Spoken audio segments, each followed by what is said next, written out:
করছে বা যে প্রোডাক্ট দিচ্ছে মেশিনগুলো সেগুলো কেমন কোয়ালিটির উপর অ্যাসুরেন্স হয় সবটাই কিন্তু আজকে শুধু ডিলার ডিস্ট্রিবিউটরের জন্য না, সবার আগে আমাদের কাছে কৃষি ভাই এবং ফার্মাররা তাদের কথা মাথায় রেখেই কিন্তু আজকে সমস্ত প্রোডাক্ট এবং ডেভেলপমেন্ট করা। তো এই যা মেশিন সমস্ত কিন্তু আমাদের কৃষি ভাইদের জন্য রয়েছে এবং গভর্নমেন্ট সাবসিডির মাধ্যমেই অ্যাভেলেবেল আছে, 50% ছাড় আছে সেক্ষেত্রে। তো এই মেশিনগুলো 10 এইচপি এবং আমাদের আনা হয়েছে। হ্যাঁ, এবার বল। তো আমি যদি এখানে কিছু মেশিনের স্পেসিফিকেশন ক্লিয়ার করতে যাই, তো এখানে 10 এইচপি এবং 7 এইচপি মডেল ভ্যারাইটি আছে। তো 10 এইচপির ক্ষেত্রে আমাদের যেটা দেওয়া হচ্ছে, আমাদের যে ব্যাটারিটা দেওয়া হচ্ছে, ব্যাটারিটা কিন্তু 30 মাসের গ্যারান্টি এবং 30 মাসের ওয়ারেন্টি। তো গ্যারান্টি কিন্তু এখানে ক্ষেত্রেও আমাদের ফার্মার ভাইরা পাচ্ছে, এখানে কিন্তু সে বঞ্চিত হচ্ছে না। তো এই গ্যারান্টি মানে সেই 30 মাসের ভিতর যদি 1 মিনিট আগে ব্যাটারি। তো আমাদের যে দুটো মডেল আছে তার মধ্যে একটা হচ্ছে 10 এইচপি, একটা হচ্ছে 7 এইচপি। তো 10 এইচপির ক্ষেত্রে হচ্ছে এটা ম্যানুয়াল স্টার্টও আছে এবং সেলফ স্টার্টও আছে।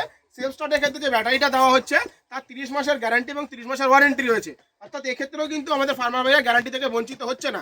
সেক্ষেত্রেও 30 মাসের মধ্যে যদি কোনো সমস্যা হয় ব্যাটারি, সে কিন্তু পাল্টে নতুন ব্যাটারি আমাদের থেকে নিতে পারে। এবং যে ইঞ্জিন কোয়ালিটি দেখতে পাচ্ছেন, তার যদি এর গিয়ার বক্সের নিয়ার অ্যাবাউট 25 to 26 কিলো ওজন আছে এবং এর টায়ার হচ্ছে ইন্ডিয়ান টায়ার, টিভিএস কোম্পানির টায়ার দেওয়া রয়েছে। এবং এর যে টোটাল 40টা ব্লেড আছে, ফাল দেওয়া থাকে 40টা ব্লেডের ফাল, তারও ওয়েট অনেকটা বেশি তুলনামূলক অন্য কোম্পানির তুলনায়। তো এর সাথে সাথেই এর কামা হ্যান্ডেল রয়েছে এবং ইজি টু মুভ আছে। তো এক্ষেত্রেও আমাদের 7 এইচপি যদি আমি বলি, 7 এইচপির ক্ষেত্রেও রিকয়েল স্টার্ট রয়েছে এবং তার যে স্ট্রেংথ এবং ডেপথ সেটা আমরা আগামী ভিডিওতে যেটা আসছে যে আমরা অন ক্যামেরায় আমরা তাকে চালিয়ে ডেমনস্ট্রেশন আপনাদের দেখাবো। বাস।